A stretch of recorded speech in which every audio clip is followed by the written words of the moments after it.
Service. From personal tax preparation to business bookkeeping, payroll, and taxes, at Craig's Tax Service, our staff is here to help. Get help with your taxes. Call 890-2233 for an appointment.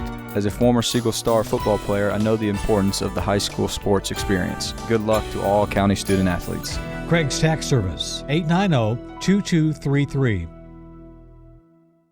It's the Prentice Allsup Heating and Air Coach's Corner, fueled by Donut Country and McDonald's on 101.9, 100.5, 1450, WGNSSports.com and Big G TV. The Coaches Show is brought to you by Parks Auction Company. Let their team of experienced and professionally trained staff utilize the auction process to sell your property. Find out more at parksauction.com. Danny Brewer, extremely pleased because now I'm joined by Rutherford County sports staple Perry Lyons. He's head coach of the Rockvale girls, but he's legendary in this county for many reasons. Coach Lyons, how are you this morning? Doing great, Danny. How you doing this morning? I'm good. You know, I want to tell folks a little bit about Perry Lyons, and we're going to talk a little bit about Perry Lyons first. This is your second year as head coach at Rockvale, correct? Yes, sir. Year 2 at Rockvale basketball. Yep. But you graduated from Smyrna, played baseball at MTSU. Now MTSU, y'all played in like the super regional, right? You were like one of those kingpins that led the MTSU baseball to the super regional one year. Am I correct about that, Coach? I don't know about that, but I know we were 2 games away from the College World Series. We got put out by Southwest Missouri State. At that time, they had a guy that was leading the nation in home runs, and I remember standing in left field watching the ball. He hit one to the freeway. To the cars, so I do remember that. Yeah, and so, Coach, I know also, you know, you've coached at different spots around the county. You've influenced a lot of kids in a very positive way. My son Bo is one of them. I want to thank you for that, Coach, on air. You know, Bo does things today and still talks about the Perry Lyons' influence on him, and he's one of the reasons why he's the success that he is as a young man is because of you. So I thank you for that, Coach. Yes, sir. Thank you. Yeah, but it's all about discipline. So let's talk a little bit about the Perry Lyons way, because the Lyons way is discipline. You know, your older brother Pierre, he had a lot of success coaching, but discipline is the foundation. Would you agree or disagree with that with the Lyons way? I'll be honest. You have to have discipline in everything you do. If you go out in life, just discipline. And you mentioned that, you know, I've coached kids in the county, and that's what I love to do. I like to help kids become the better version of them, you know, meet them where they are and see where we can go with it. Sports is great, but at the end of the day, they have to go out here and get a job and things like that. So it all starts with my mom and dad's upbringing on discipline, about just having self-discipline. And you know, I'm very old school, and some people, they're not able to handle that. But, yeah, discipline in our family was really big with my mom and dad, yeah. So, you know, you are very old school, and I think that's great because you're right. Without discipline, if you ain't got discipline, you ain't got nothing. I mean, that's just kind of how it is. Yeah. And I'm not talking about, you know, you punishing somebody. I'm talking about having the discipline to do the right things when you're supposed to do the right things.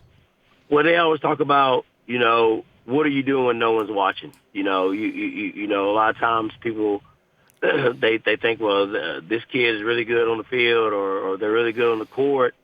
But what are they doing when the coach or mom or dad's not around? That's what we talk about, self-discipline. You know, being able to carry yourself. You're not just representing yourself. You're representing your school. You're representing your family. You're representing your coach. What are you doing when no one is watching? That lets you know the true character of a person. Absolutely a great point there, Coach. Absolutely a great point. Okay, so let's talk a little bit about Rockvale basketball. Good program. You know, they had some good history before you took the reins. Talk about coming in and being able to build on the success, because Rockvale High School hadn't been there that long, but y'all have enjoyed some success on the girls' basketball floor. You know, Rockvale, like you said, historically they've had a very strong program with talent, a lot of great talent in and out. Same as this season, you know, we got some talented kids. So just it wasn't really that hard of a transition, being that been doing it so many years. Just getting them to buy into the system and and play the way that, we want them to play. So, Coach, let's talk a little bit about your team. And how many seniors you got? We got 4 seniors. So tell me a little bit about your seniors and who they are and what you're expecting from them. Really, the ones that get the most minutes are 2 of them. That's Amaya Nash. She's a senior, very athletic, very strong, fast, tough defender. And then I have Isabella Wright.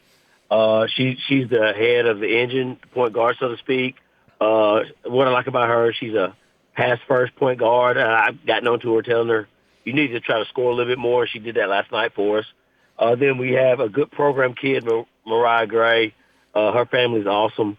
Her mom and dad do anything. They went and got us fruit when we had our play days, just a program kid. And she comes in from time to time, can knock down a 3 ball. She's a pretty good shooter. Then we added some size with Janai Terrell.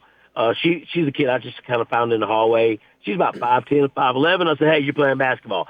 She's like, no, I don't do that. I said, well, you are. You're going to play. So That's a great recruiting job there, Coach. Put a little pressure on her. That's right. Okay, so let's talk a little bit about the week that was. I know Tuesday night you played Smyrna. Y'all beat Smyrna. I think by 56-41 was the final. You had 3 girls in double figures. That's got to be good for you as a coach, knowing you've got that triple-headed scoring monster. We like I say, I don't know what people think or whatever. It doesn't matter, but we have a pretty good team. To be honest with you, Danny. We've got 3 or 4 girls that can get double digits any night. One night we had 4 girls in double digits. Last night we had 3 girls in double digits. Tuesday we had 3 girls in double digits. So my point is you can't just really key on one because you got 2 or 3 others that can score. Right, yeah, because I guess last night, tough loss. You played Nolansville. So tell me a little bit about that game. I think 64-62 was the final, but talk a little bit about that game. I'll be honest, man. I'm very excited because that's a team that we might see again later on. They're very well coached. They're long. They can shoot the ball. It was 64-62 with 6 seconds left. We had a chance. I'll be honest. We lost. We missed about 10 free throws last night, and that cost us the game. So tomorrow we'll really focus on. And free throws is just focus. We'll really work on focusing on free throws because had we hit half of those, we win that game last night. Well, the thing, whenever I was coaching little kids basketball, the thing I told them about free throws, the most important thing is they're free. Nobody's guarding you. They're free. And the word of Barry Wortman, everybody laughs. He says, shoot the ball straight. Like, people take that for granted. But kids really will. They'll turn their wrist and shoot a little bit to the left, shoot it straight. And they're free.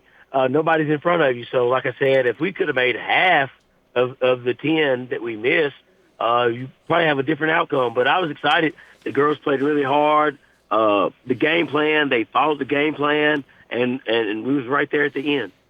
So let's talk a little bit more about Amaya Nash. She had 20 against Smyrna. She had 23 last night. What kind of a player is she? A post player, flasher? Tell me a little bit about this kid. Maya, we use her everywhere in the post, on the wing. They tried to run a boxing one on her last night, so I put her at the point. You see what I'm saying there? So I just put her at the point, and we did some things, drew up some things right there. But she can do it. She can do it all. If she doesn't score, she's a good facilitator. She'll find open teammates. I felt like her and Cadence Thomas played really well together last night. Hopefully that chemistry is coming on. They were looking for each other in the break and in the offense. So when you got two-headed monster like that, that's pretty hard to stop. So I know Tiller, she scored 11 points last night for you too. Talk a little bit about her. Yeah, Tiller actually gotten hurt. She had hurt her ankle. She transferred in, and so she was just now getting back into some playing time. I thought she did tremendous coming off the bench. She gave us 11 points. She's the biggest kid we got at 5'10", 5'11", or whatever. We're small, so people are like, well, why do they play so fast? Well, I'll be honest with you, Danny. We had no choice but to play fast because we don't want to get into a half-court set with you because there's a size difference. Make sense? Absolutely, Coach. And that's one of the challenges of coaching is figuring out what pieces you have to the puzzle, and then you got to fit them together, right? Right. I mean, now, like I said, I don't want to get out of control and sometimes we can get a little bit out of control and turn the ball over because they're trying to play, quick. But I also, being a small guard when I was growing up, I understand you can't give that big 6-foot kid time to, set up on you. You want to beat him down the floor or get to the rim before he gets there. So, with that being said, we play to our personality, and we're not big, but we're quick. So, Coach, let's talk a little bit about what you got coming up. I know what's your record right now? I believe we're sitting at 5-5, and people may be like, "Ooh," but we have played a gauntlet of teams. Opened up with Independence. Anything coming out of Williamson County, they're really good. Then we went to Tullahoma, played legendary Chad Hibden. Then we brought Memphis team in. We paid for them to come up. We played Memphis Overton, one of the best teams out of Memphis. And then Lipscomb, Ensworth. It goes on and on and on. Got Mount Juliet coming up next week. Green Hills hadn't lost. We play Lebanon and Cookeville. We do all of this to help us make a run in the district tournament. And that's what it's all about, right, Coach? I mean, especially this preseason part is trying to prepare your team. Yeah, what people don't understand is like, man, that's crazy schedule, this and that. This, you don't win the championship in December. You're working towards that, and so our girls understand what the end goal is, right? You're not going to win the championship in December. We want to be in the championship, come February and March and February and all that. So what do you got coming up this week, Coach? This week we played Mount Juliet. Really tough. They beat Lebanon last night, and if anybody knows, Lebanon's really good, right? So we got a tough task coming up Monday. Green Hills has not lost a game yet. I think they're 8-0. Then we have Centennial, another Williamson County team, and then we go into our Christmas break where we go to Lebanon. So, Coach, let's talk a little bit about it. 'Tis the season. I know that your wife and your family, they got you probably plenty of good Christmas gifts under the tree, waiting and all that stuff. Uh-huh. But what do you want from your team? What could the Lady Rockets give Coach Lyons for Christmas that he would want the most? What I would want is to continue to work on the team chemistry, keep buying in, keep believing in it's the end goal, not the goal right now. And continue to play hard. I'll be honest with you, man. I'm very proud of them. I told them that last night. It was like, but we lost. I said, you played hard. They played hard for all 4 quarters. There's times in the Smyrna game I felt like we kind of got a little lackadaisical, but I felt like last night, all 4 quarters, we played very, very hard, and that's what a coach wants. I just want them to play hard. Well, if you watched Perry Lyons coach teams, you know that's normally a characteristic is you play hard because you coach hard. And we appreciate your time, Coach. Wish you the best luck. If you want to see some good girls basketball, head on over to see them Lady Rockets. Coach, appreciate your time. Wish you the best of luck as always. Have a good day. The Coaches Show is brought to you by Dr. Automotive, the cure for your car. Professional auto repair and maintenance from ASE certified mechanics and master mechanics. Check them out online at autorepairsmyrna.com.